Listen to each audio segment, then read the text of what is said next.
নির্বাচনের জন্য নিজেদেরকে প্রস্তুত করতে এবার শুরু করে দিয়েছে আইপিএফটি। অবশ্য বিজেপির শরিক দল আইপিএফটি আর ইতিমধ্যেই তাদের নজরে রয়েছে যে বৈঠক 2026 সালের এডিসি নির্বাচন এবং সেই নিয়ে আজ একটি বৈঠক হয়েছে। সাংগঠনিক বৈঠক আগরতলা প্রেস ক্লাবে অনুষ্ঠিত হয় এবং এদিন উপস্থিত ছিলেন মন্ত্রী শুক্লাচরণ নোয়াতিয়া। গোটা বিষয় নিয়ে এদিন কি জানিয়েছেন তিনি শুনুন।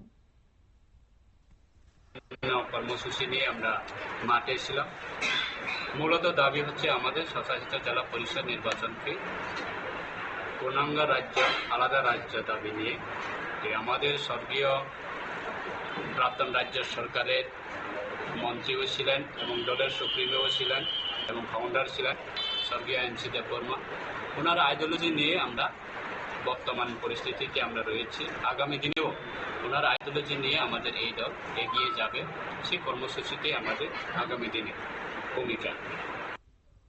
আপনারা শুনলেন মন্ত্রী শুক্লাচরণ নোয়াতিয়া। অবশ্য একটা সময় আলাদা রাজ্যের দাবি, ত্রিপুরাল্যান্ডের দাবিতে কিন্তু সরব হয়েছিল এই আইপিএফটি এবং বর্তমানে বিজেপির শরিক দল তারা।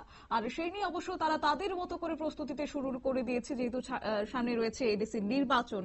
এবং অবশ্য মন্ত্রী শুক্লাচরণ নোয়াতিয়া এদিন বলেন যে তারা নির্বাচনের জন্য প্রস্তুত রয়েছেন। একই সঙ্গে এদিন পার্টির প্রেসিডেন্ট প্রেম কুমার রিয়াংকে ত্রিপুরাল্যান্ডের দাবি নিয়ে জিজ্ঞাসা করতে তিনি কিন্তু সেদিন কোনো উত্তরই দেননি। নিয়ে নিচ্ছি ছোট্ট একটি বিজ্ঞাপন বিরতি, সঙ্গে থাকুন।